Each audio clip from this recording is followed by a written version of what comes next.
SecondsOut, Ayman here with promoter Kalle Sauerland as we prepare for Chris Eubank Jr. versus Liam Smith. Kalle, we saw the press conference there. It got a little bit spicy between the two. What do you make of it? It did.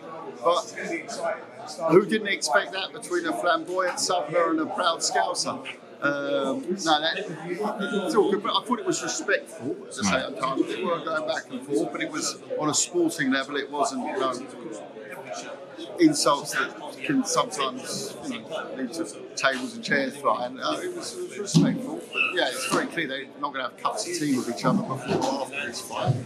Very different characters, but most importantly, what a fight we have on the line here. I mean, the resumes of both, the styles of both. It's a fight that some people would have wanted to avoid it, but you couldn't avoid because it has been in the talks for so many years, in the rounds, between the fans, between everyone in the scene, and now it's finally on. So yeah, January 21st. I think we're gonna have a historical British blockbuster. I really believe that on a sporting level. Kalle, there's a number of things that I wanted to pick up in the press conference. First of all, you said that there were 3 options on the table for Chris Eubank Jr. in his fight, but you settled on Liam Smith. What were those other 2 options there, Kalle? You clearly don't play poker, my friend. The other 2 are still in discussion, maybe for the future, but we're not looking past January 21st, so I'm not gonna put the cards out. But I can tell you, one was abroad and one was in the UK. That's fair enough. Chris, though, in his previous fight with CONOR BENN, he said if he lost that fight, he would be done. But he didn't mention it this time round. Do you think that he's taken that pressure off of now or never kind of thing for him coming to this one? I can't remember. Was that off a question though? Did he get? He hasn't been asked that yet. That might still come up. I asked him, and he said no, he's not putting that pressure on himself. Oh, okay, all right. No, I mean, I think that if you look at it, CONOR BENN is a very exciting boxer. He's a young boxer, though. There's not much you can look on the resume. He brings excitement to the ring, big puncher, With Smith, exactly, like Junior said, we're not going to suddenly see a totally different boxer who's suddenly very defensive at saying. We know that Smith comes to fight. He'll know as well, though, that Junior comes to fight. I wouldn't say that defence is exactly the major asset of either of them, and that I don't have to be on either side of the fence to know that makes for a great fight. Hence my bold prediction that this will be one to remember. Why the rematch clause then? Some people say that's me, pal. That's me. And shoot me, hang me, do whatever you want with me. But when I put an A side or a world champion, in this case it's the A side, into a fight voluntarily, I will take rematch clauses, and they're very lucky I only asked for 1 and not 10. This is pay-per-view. Tell me, Kalle. This is pay-per-view. Tell me, Kalle. Whenever a fight becomes pay-per-view, it always has to be justified. Why is this fight a pay-per-view fight? Yeah. I get that, and especially at the moment. What I would say is it's a fight that I think will. First of all, it's a fight that the fans have asked for.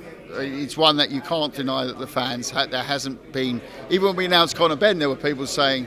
I remember going live on TalkSport, Simon Jordan saying to me, why didn't you make Liam Smith? Well, then we've announced CONOR BENN. So it's one of those fights that's been talked for a long time. But I also think it's 2 historic families in boxing. We've got a lot of that around it. And you look back and what do you really do when you buy a ticket for something, whether you're watching it live at the Manchester Arena on, January 21, or whether you're sitting on the couch and buying it on Sky Box Office.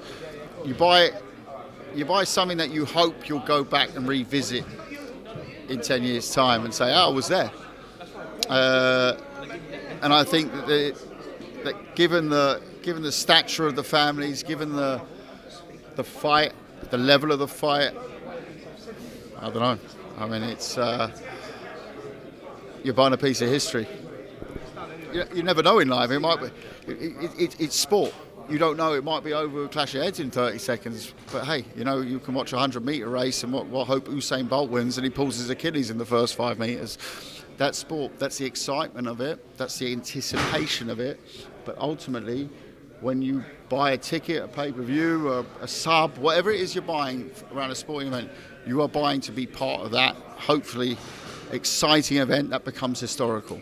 Should Chris Eubank Jr. get the win, which is what you hope for, what Chris hopes for, world title shot in the offing? Yeah, but for me, this is like a world title fight. It's about blockbusters for us at this stage of his career. If I were to put on Erensley Lara, who's a world champion right now, WBA regular world champion, and put him on against Eubank, it would have to be in the States because they've got, 80-20, 70-30 split. So it's in the States, probably in front of 400 people in some casino somewhere.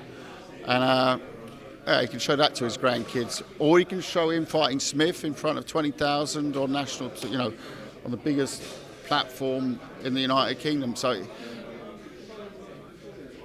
am I doing the right thing or the wrong thing for him? I don't know. You tell me. Eddie's confident that down the line we will see Chris Eubank Jr. and Conor Benn mix it up. Are you confident that we do get that fight down the line?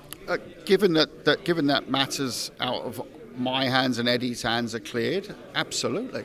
Yeah. But now we had to move on, and now we have to take care of business on January 21st, and then, like you said, unfinished business there as well. Do you know anything about that situation as the latest to it, Kalle? I don't know anything about the situation. In fact, I don't think Eddie knows everything about the situation because it's a personal case. It's not a matchroom case. It's a personal case. It then becomes a matchroom, Wasserman, even a Eubank case if there's certain decisions that come out of that. But I think it's a Conor Benn personal case. So I think Eddie's waiting as well. To be fair to him, But what I do agree with is that, let's see what comes out of that case. We've done enough talking around it now. I mean, we're in November, and that fight, end of November, and that fight was the beginning of October. I'm more excited this week to talk about Josh Kelly versus Troy Williamson up in Newcastle on Friday, live on Channel 5. Smashing big numbers, breaking records. That's what we do. That's what we've done this year. February on Sky Sports, smashed the Sky Sports viewing figures out the window. Now done Channel 5. That's what I like to talk about at the moment, and not what Conor Benn's up to. Final couple of things from me then. How many buys do you think this fight does?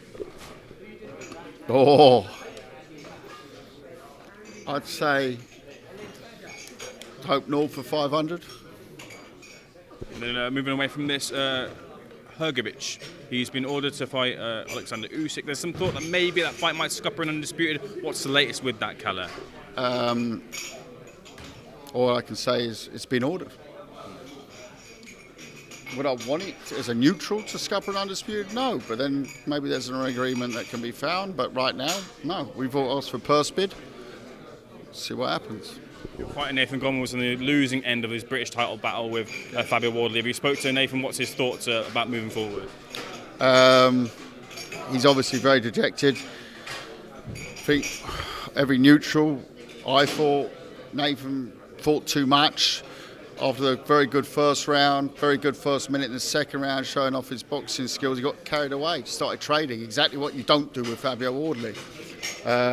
He did it. Trade off in heavyweights, you toss a coin. He came off worse. He's 26 years old, he'll roll again. He showed enough skill in that first 4 minutes to know that he's a good fighter. He needs to control and listen to the corner and take what he did in the first round through 12. Easier said than done, isn't it? Final thing, Kalle. You've got Chris Eubank Jr. on Sky. You've got a deal with Channel 5. Do Channel 5 want Chris Eubank Jr.? Got a huge deal with DAZN as well. DAZN, yeah. Yeah. Do they all want Chris Eubank Jr.?